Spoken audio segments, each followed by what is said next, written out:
Welcome back to the show. We have with us Eric Trump.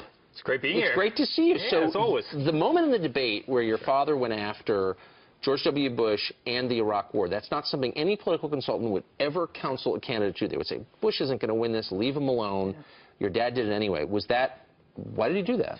Listen, I think my father's the type of guy, he was totally against the Iraq War. We went in there, we spent trillions of dollars, right? I mean, a lot of people got hurt. I mean, a lot of amazing vets, no different than you, Pete. You know it better than anybody. And, I mean, what do we have to show for it now, right? I mean, we never took the oil. He was saying the whole time, guys, if you're going to go in there, take the oil, at least repay the country for the sacrifice that we're making. And I think it was a major blunder, you know, of that presidency. And he's just a very, very honest guy. He's going to come out and he's going to say that. And I was actually kind of proud of him for saying that. And also, you have to remember, right? I mean, he's clearly the front runner. Everybody on that stage had to go after him. They had no other playbook other than to go after, you know, Trump. And so he also has to fight back. And he's a great counterpuncher.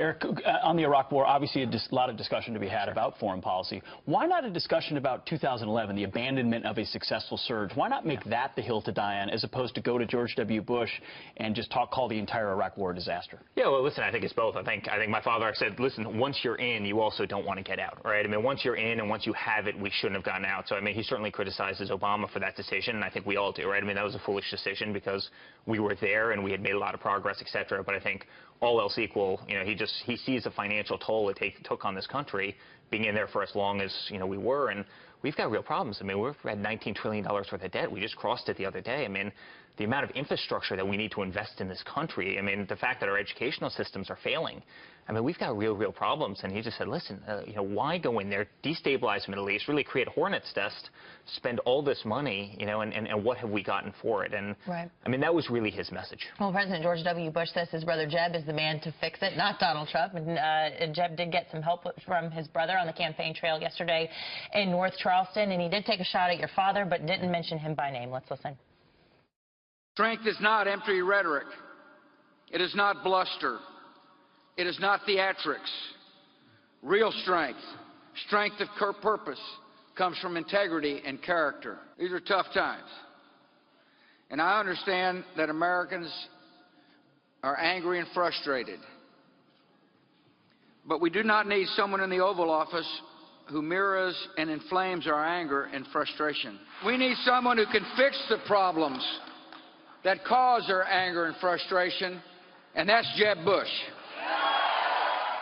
Eric, the Bushes are well-loved in South Carolina. They've been treated well in elections in years past. Could this actually backfire, the attacks that your father has been placing on not just Governor Bush, but on George W. Bush? His approval ratings are among Republicans 84% right now. Could it backfire? Well, listen, I thought it was interesting that he used the integrity word, right? Because my father has more integrity than any man I've ever met. I mean, you know, when somebody's loyal to him, he will do absolutely anything to them. And he's also the type of guy that if somebody hits him, right? And remember, Jeb spent $100 million. The large part of that has been, you know, placing negative ads against, you know, my family, you know, my father, et cetera. So, you know, he's also willing to go on the attack, and that's really what he's had to do. And listen, I think he's done it very well. You know, you see, you know, George come out, and I think that's kind of Jeb's last card. I mean, Jeb really hasn't done well in the polls. It's kind of been sad. He spent a lot of money. I mean, that's really kind of the last card he has to play. It's kind of his proverbial Hail Mary. I'm not sure if he had any other choice but that. But, you know, he spent a lot of money against my father, right? My father has to go after him at some point. I mean, he's just spent so much money going after him in terms of negative ads. So it's not an overstatement to say Republicans in Washington, most of them truly hate the Trump campaign. The official Republican response to the President's State of the Union address included an attack on your father's campaign. Now your dad is saying that the RNC, the Republican National Committee, has basically broken its pledge of neutrality and suggested he might run third party if they don't knock it off. Is that a real threat? I don't think he's going to need to. You know, but it is, as a son, right, as a guy who loves my father tremendously, as a person who sits front row in every single debate. I mean, I haven't missed one debate. I'm by my father's side. It is sad. I mean, it's almost like that teacher in school picking their favorite student, right? They might not be the best student, but it's their favorite student for whatever reason. I mean, you see how unobjective it is. You see kind of these little cliques, and it's very sad. I mean, the Republican Party should get behind the best candidate, the person who has the best ability to win. And my father's really started a revolution in this country. I mean, people are sick of what's happening in government, right? I mean, that's why his poll numbers are where they are. I mean, they're really sick of it. They don't want a Washington insider, and he's doing great. It would be nice to see a party rally behind that. If something were to happen, does he stick by his pledge, no third-party run?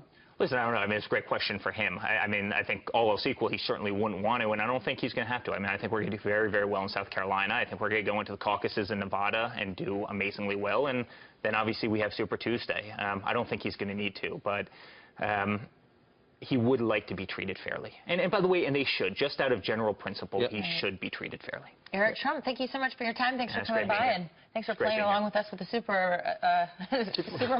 Yeah, thanks. You almost got me divorced this morning. I really appreciate it. You were really good at that. It was all for TV, I promise. Thanks a lot.